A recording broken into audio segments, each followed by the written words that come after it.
My name is Miles Newman. Welcome to the AGOA Online Staying Engaged session for Tuesday, 9th November 2021. In this session, we're going to cover the background and practice of being a back judge, which will be presented by Paul Mercer, who has been officiating in Australia for over 30 years and has officiated at IFAF level a number of times, including a Men's World Championship as back judge. Under the title, So You Want to Be a Back Judge. After that, we'll have our regular Q&A forum. So let's get going with So You Want to Be a Back Judge. Which leads admirably into my opening statement, which is that the back judge position generally and unfairly gets a bad rap. So my task here is to defend the position and set the record straight. That being the case, welcome to So You Want to Be a Back Judge, also known as the referee of the defence. And tonight I'm going to present the case for the defence, and may it please the Court of Officiating Opinion, I'd like to put to you the proposition that a back judge is the most important member of any crew. And in flagging this, I will present facts, exhibits, other compelling evidence, and expert testimony. So, let's look at the evidence. A back judge covers some of the most important components of a game, and they cover a large area of the field. For example, on the kickoff, they're on the kicker's restraining line, and on an onside kick, they help with the receiver's restraining line in a crew of 5. And they were specifically moved to this position from the goal line in 2017, when people finally realised how important they are. They're also involved with establishing consistency in game tempo by assisting the referee, by responsible and judicious management of the play clock, which includes prompting the referee of its status and flagging when it expires. They also have primary responsibility for plays at Team B's goal line, and they are responsible for scrimmage kick plays, which, as we all know, as Scott alluded to last week, if something is going to go wrong, it's going to go wrong on a scrimmage kick play. And they also drive communication with the wings and cover the centre of the field, and they should be working from sideline to sideline to support the wings and provide clean-up coverage. And we're going to have a look at a couple of examples of that. Another bite-sized training tape for football officials. In this edition, we're going to have a look at the back judge and his movement on a deep pass. First of all, we'll notice that even though the ball is snapped from position 1, back judge is in position 3, even though it looks like his key is on his left side, so on the other side of the ball. But he still needs to be able to move and cover that deep fade pass to his right side. So it's in his best interest to line up in the middle of the field, or position 3 as we call it. Now the ball is going to be snapped, and very first thing he does is he moves backwards while he's reading the play. Then the ball is thrown deep, and you'll notice what the back judge does is he turns his hips and he starts running, still going backwards, but now he's moving towards that sideline in more or less a 45-degree angle. It still gives him depth, but he also gets closer to the end of the play, so he can end up on the hash or even outside the hash when the play ends, and here it's incomplete. So very good movement, very good placement by this back judge.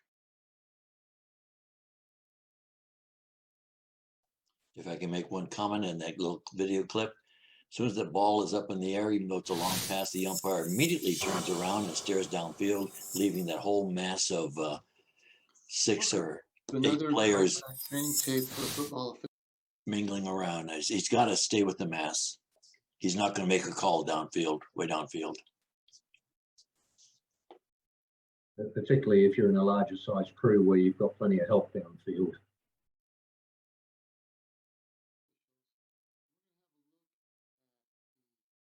We're going to have a look at the back judge and goal line, since we have a great end zone view of it here. So the ball is snapped from the 27, 28-yard line, and the back judge lines up 25 yards from that. I know that some officials prefer is to put the back judge on the goal line in this situation. My preference is to always keep the back judge at 25 and always keep the wings at 20 and let them move from there. And knowing that the goal line is 2-3 yards behind you, what the back judge can do is very calmly move back to the goal line. He knows it's right there. He sees the play developing to his right, so he can very easily, and he does this very well here, move along the goal line towards that side so that when the play ends, he's closer to it. There's absolutely no reason for him to stay put in the middle of the field. So when you see the play developing to one side, feel free to move towards that side so you're out there beyond the hash marks when the play ends, which the back judge does very well in this situation. So then the other thing that one of the other things the back judge does is to watch the action behind the umpire. So covering stuff in the middle of the field there behind the umpire's vision. And when there is no back judge, it takes two officials, a field judge and a side judge, to cover their roles, which again tells me how important the back judge is, but others might disagree.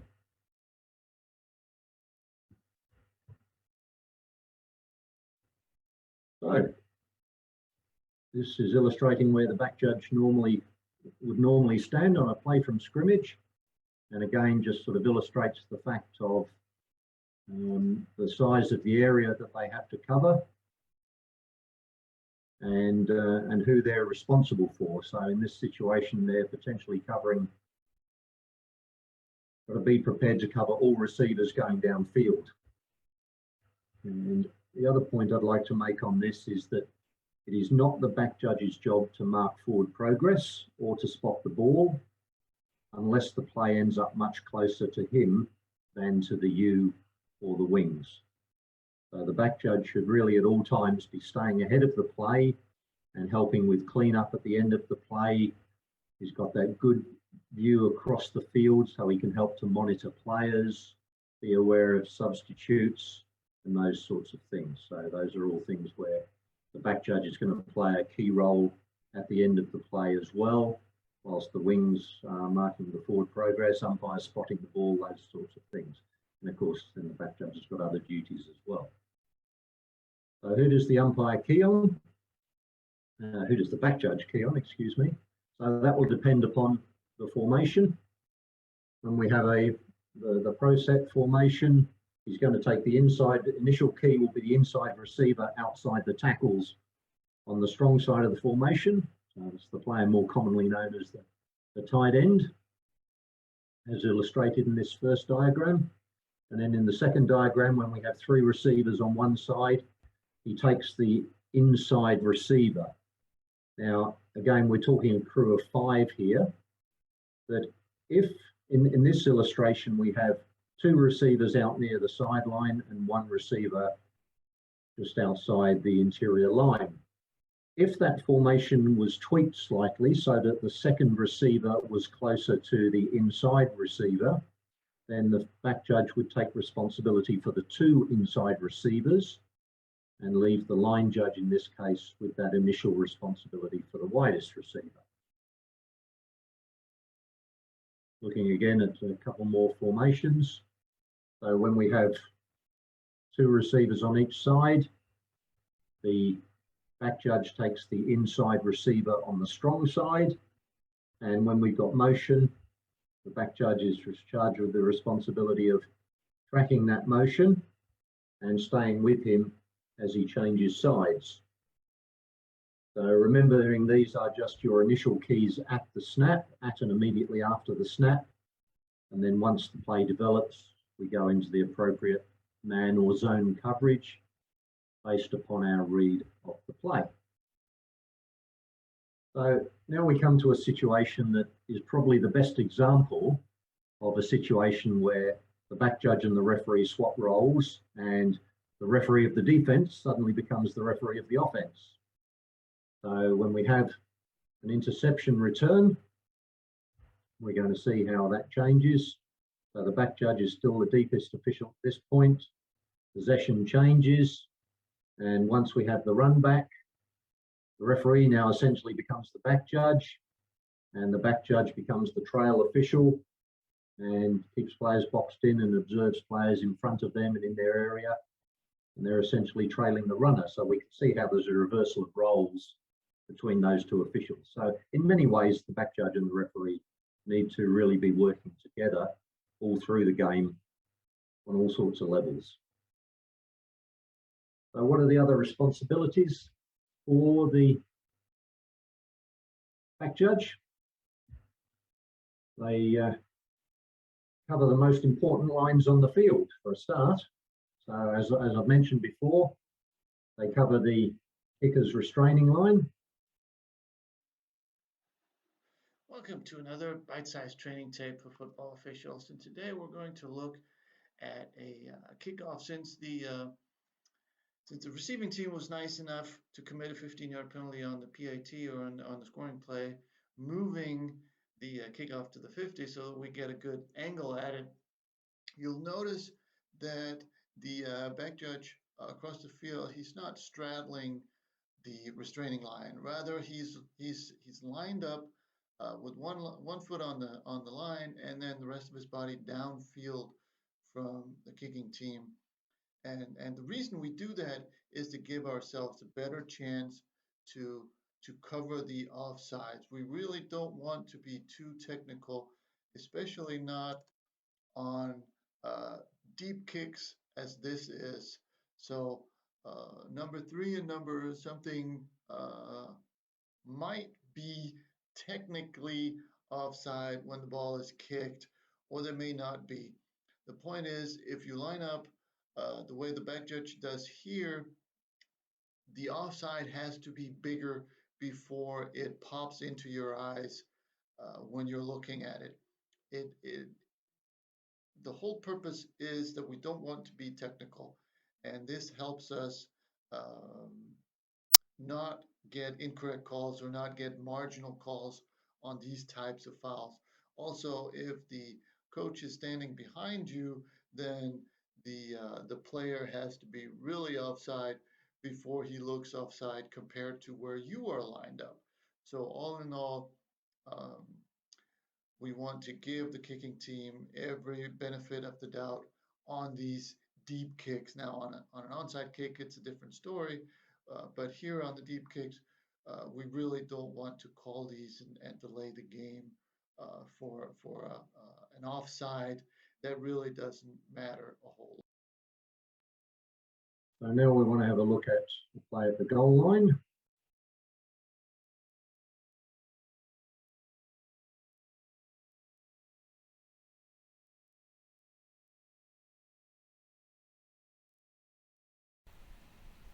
Welcome to another bite-sized training tape for football officials, and today we're looking mechanically at the deep wing across the field and the back judge. So this is going to turn into a pass into the end zone, and the wings initially do a good job of getting to the goal line and the back judge moving out towards the play. And the goal line is ideally where you want to be most of the time. However, in this situation, when the pass goes into the end zone, the goal line really is no longer interesting. So what we want to do is get into position, get into the best position possible to rule on this play. And from the goal line, I mean, you can't really tell if this ball is caught or not. So if and I know this is tough, but the sooner you can recognize that the pass is going to go into the end zone, if the back judge and the deep wing can move off the goal line and get into somewhere in here, or maybe even all the way down to the end line, to be able to see the ball when the receiver goes down, we'd be in better position to rule on the pass.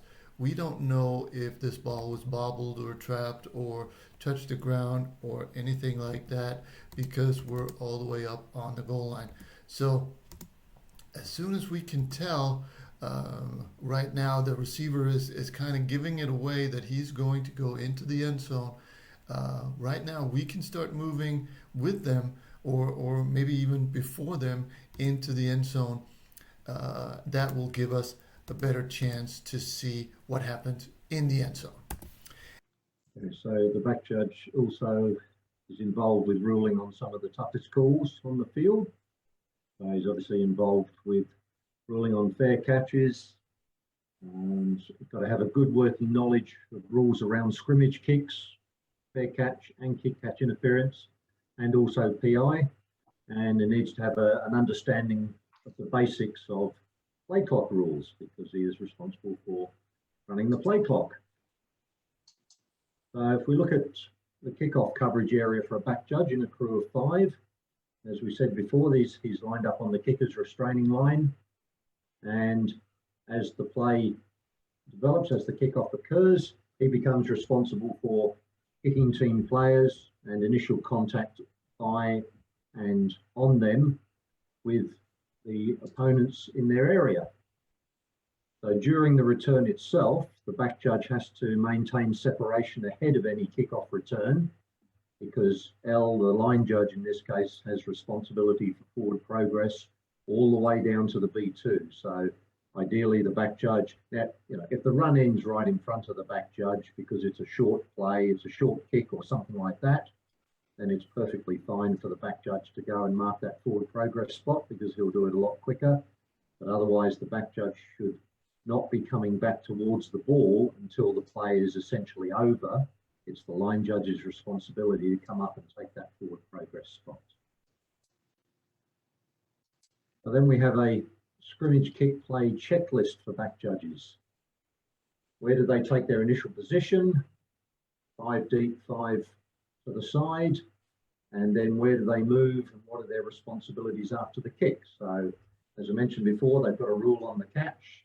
Does the guy signal for a fair catch? Is he given an unimpeded opportunity to catch the kick? What sort of blocks are happening immediately in front of him? Is there a potential block in the back? Those sorts of things. So he's responsible for marking the end of the kick using his beanbag, unless, as it says, the kick ends very close to the sideline. And so he takes the ball carrier in the return. He trails the ball carrier during the return. So then we come on to approaching the goal line. So where we're snapping the ball between the 7 and the 15, he should be starting in the end zone. That gives him the ability to cover either line. And if we're snapping inside the B7, his starting position should be on the end line because the linesman and line judge will have responsibility for getting to and covering the goal line in that situation. So here we've got a play that illustrates a back judge working along the end line. So a bit hard to tell where this is being snapped from, but it's clearly inside the 10. It's probably somewhere around about the 5. So his starting position is on the end line, which is good. And we're going to see the play go out to that side of the field, and he shows good movement along the end line. So he gets himself in very good position to make the call. That's good positioning, good movement, good work all round. So I mentioned before about he has the play clock, and he's got to work very closely with the referee on this so that they are both on the same page. Now, there's a whole sequence of checks for the play clock status. I don't intend to go through every one. You can read them for yourselves. It's fairly self-explanatory. Needs to understand the signals, and the referee obviously needs to be working with him and having good communication. If you haven't got radios, then these signals are a great help. So play clock signals should really, these two signals should only be given in situations where it's not obvious, such as after an injury timeout, where depending upon whether the injury is to a player of Team A or Team B, it'll change the play clock setting.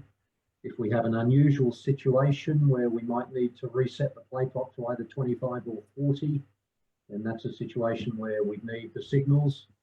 And the referee would otherwise just be giving the signal after a stoppage for a penalty or something like that. The referee should be bumping the 25 automatically before he declares the ball ready for play. So the back judge should be driving this. Don't leave it all to the referee. Help the referee by being prepared to give him a surreptitious signal or a word over the radio, because the referee's got plenty of other things to think about, and he will appreciate somebody else looking after that for him and looking after him or her, as the case may be, because the back judge is the one responsible for the play clock. They are the ones that are monitoring it. They are the ones that are going to throw the flag. So let's hear some expert testimony from a referee about the value of a back judge. Could you please tell us your name and position? Hello, my name's Keith Wickham. I'm from the United Kingdom.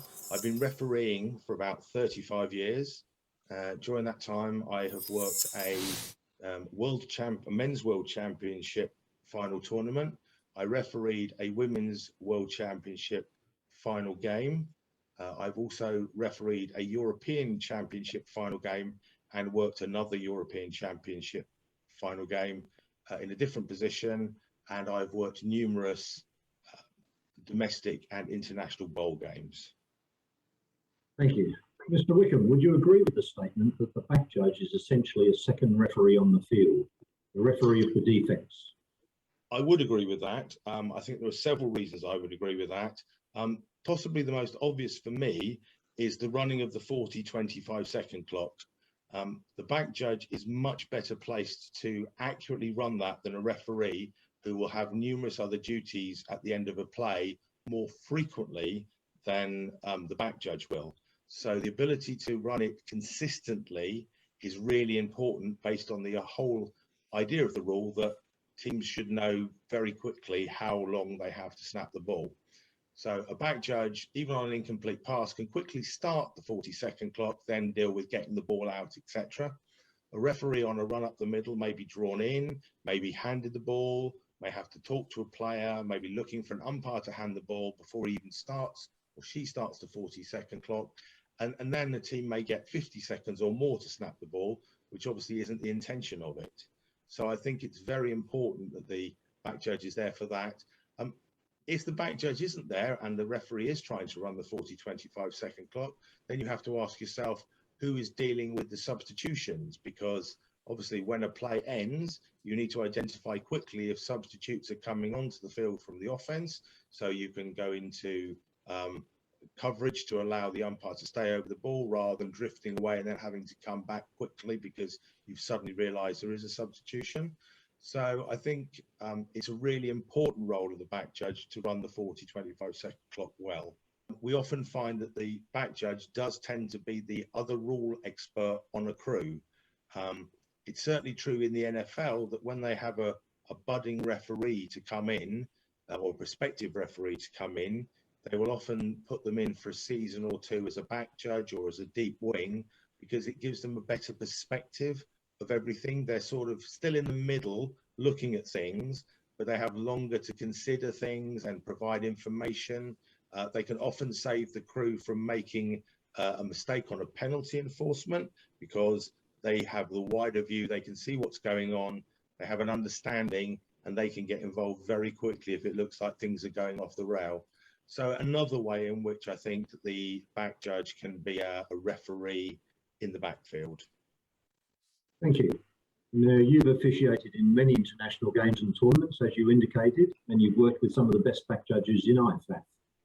Based on your experience as both a referee and working the line of scrimmage, what else does a crew gain by having a back judge? I think there are several things that the back judge can provide to a crew.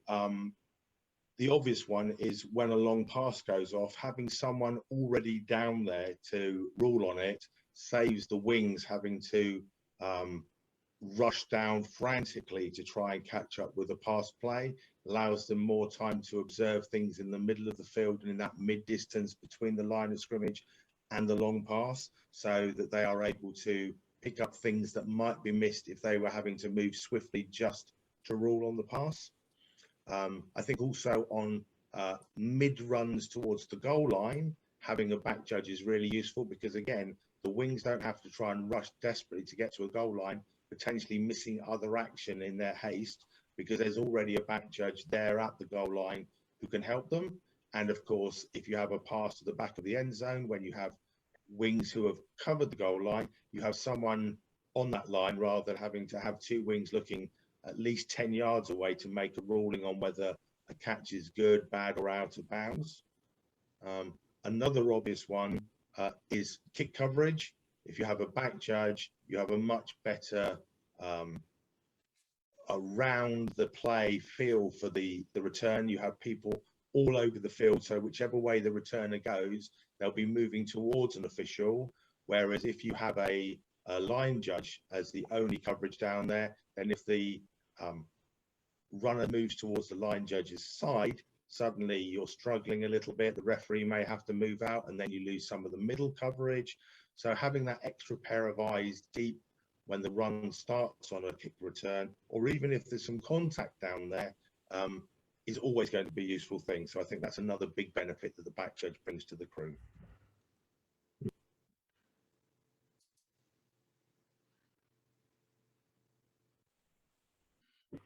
All right. And finally, can you give us your thoughts on ways in which the back judge can also support crew, particularly wing officials and umpires? I think there are a couple of keys here. First one is if you have a pass over the middle, it's going to be coming almost directly at the back judge, even if it's well short of him or her. So he or she will have a good view of the ball. Any interference with the receiver or the ball, whether it touches the ground or is scooped up close to the ground or is caught. On a four-man crew or a smaller crew, certainly the wings can be screened out, and you may be left with an umpire spinning at the last moment, having the only view. So there's a much greater chance of you getting that call right if you have a back judge. The other potential where the back judge can help is if you have a receiver running across the formation. Having a back judge being able to watch that the whole way through means it's much more likely that any fouls committed by or on that player will be picked up. Whereas if the wings are looking at it, then you're reliant on one wing identifying that a receiver has moved out of his or her area, and the other wing picking up the receiver has run into his or her area. So having the back judge being able to watch the whole thing is undoubtedly a major benefit on that play. Mr. Wickham, thank you for your testimony. And now we're going to hear from a back judge, somebody who knows, somebody who's been there and done it.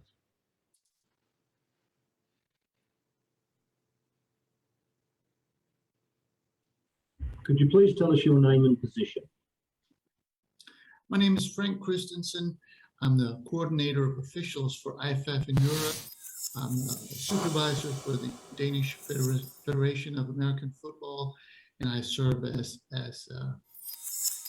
supplementary supervisor in a number of other European countries also. Thank you. Mr. Kristensen, would it be fair to say that outside of the USA, you are one of the most experienced and highly credentialed back judges in the world? That would be correct, yes. And you have studied the art of back judging extensively, have you not? I have. Would you say that the back judge is one of the most undervalued and underappreciated members of a crew? I absolutely would, yes. Then please tell us, in your own words, why they are so important. Well, I'd like to break down my answer in 5 parts. Number one, every play comes towards you as a back judge. That's really unique on the field, in that you're in the middle of the field. Every play, every offensive play comes towards you, which means that you have to be able to move backwards, keeping everything in front of you while you are officiating the play. All other positions, the play either moves away from you, around you, or from you're looking at it from the side. So in that sense, the back judge has a unique and very challenging position. Number 2 is you really cover the play from sideline to sideline. Officials on the sideline, they're looking at their side of the field most of the time. But as a back judge, you have responsibility for the entire field. And number 3, the most difficult place on the field or in a game has been chosen, or the DPI call has been chosen as the most difficult play to officiate. And as a back judge, you're pretty much always involved in these plays. So, once the chips are down, once the going gets tough, this is where the back judge really shines. This is the toughest call in the book, and the back judge is always involved. And number 4 is, the toughest plays in the game are punt plays. And as a back judge, you are the primary calling official on most of these punts. You have the catch, you have the KCI, you have everything going on at maximum speed. And this is where the back judge really has to earn his money. And finally, as number 5, the dead ball game control. As back judge, you're really instrumental in making sure that we catch these, the late hits, the unnecessary roughness, all the interesting stuff that happens away from the ball. With a good back judge on the game, you are in control of all this, and you can control the game and everything around it. Mr. Kristensen, thank you very much for your testimony. You may stand down.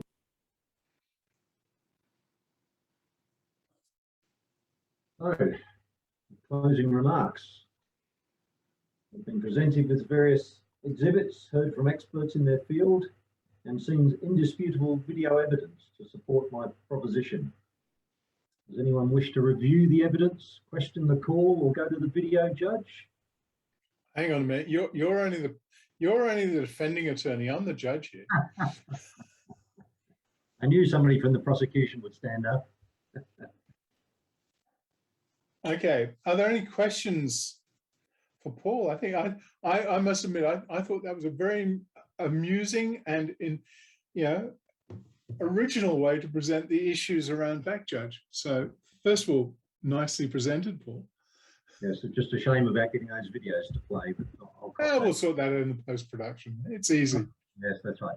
So to finish question. My first statement about back judges, definitely in our crew of 5, back judge is the one that makes a good set to capture the entire game. If you go with 4, you've always got that gap at the back. And if you go with 6, yeah, that's great. Yeah, you're covering the back. But as you say, you're wasting an official. I actually think that for most games, a crew of 5 with a back judge is a really balanced crew. What's your thought on that?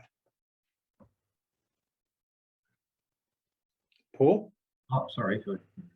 Yeah, well, I would, 6 is nice in terms of giving you that extra help on the sidelines, particularly if if your crew is not particularly mobile or something like that. It's very useful to have those 2 bodies to split the sideline coverage, but you always run the risk of now those 2 deep wings are covering half the field each, and we don't want them going onto the field during the play, so they're kind of locked onto the sideline and they've got to cover half the field from there.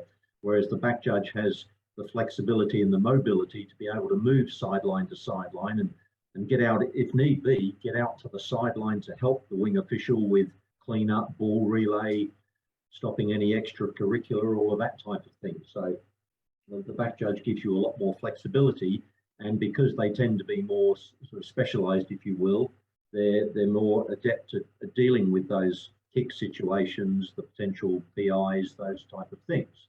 So, I'm a fan of the back judge, as you would obviously realise from this presentation. Well, I mean, when I'm not working in the middle at referee myself, I work on the wing, so I'm very conscious of having a good back judge. Always, for me, is great, because if I know that centre area is controlled, if something's coming between us, we've got that 90-degree slot on it.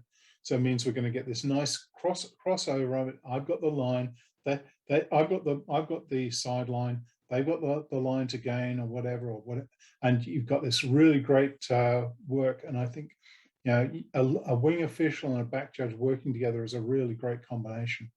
Correct, and that's the key. It's about the wings in a crew of 5. It's about the linesman and line judge working with the back judge, so they need good communication. They need good visual signal recognition. They need to be in sync, because it is critical that they work together, because most of the time the play is going to end between one of the wing officials and the back judge. They need to have the play bracketed between them so we get two good views on it, and we can then make the right calls. Okay, let's see if we can pick up somebody else who works another position. Let's we won't go and ask an umpire. We're always asking bloody umpires. It just shows how much they work in the middle. Does anyone else have any questions or wish to refute anything I've said or put forward, or just any observations from games you've worked with or without back judges? Well, I'd like to comment on that one video clip where that back judge stayed on the goal line longer than necessary, and the voiceover questioned whether he had a good view of whether that pass was complete or not. This was the pass to the end line, to the back of the end zone? Yes, sir. Yeah. A good back judge has to learn to read not only the play early, but he also has to understand the trajectory of the ball. You can tell pretty well if that ball is going to be short of the goal line or into the end zone. And as soon as he reads that, he's got to get off that goal line, because the goal line is not nearly as important as the end line and what's happening, because that's his responsibility. The wing officials have the goal line. And on that one film clip, that one wing official that he was facing, he was a good hustler, because he stayed with his receiver and he was standing on the goal line. So there's no reason for that back judge to be on that goal line at all. He's got to just read the play, read the trajectory, and then get back to the end line, because that's his call.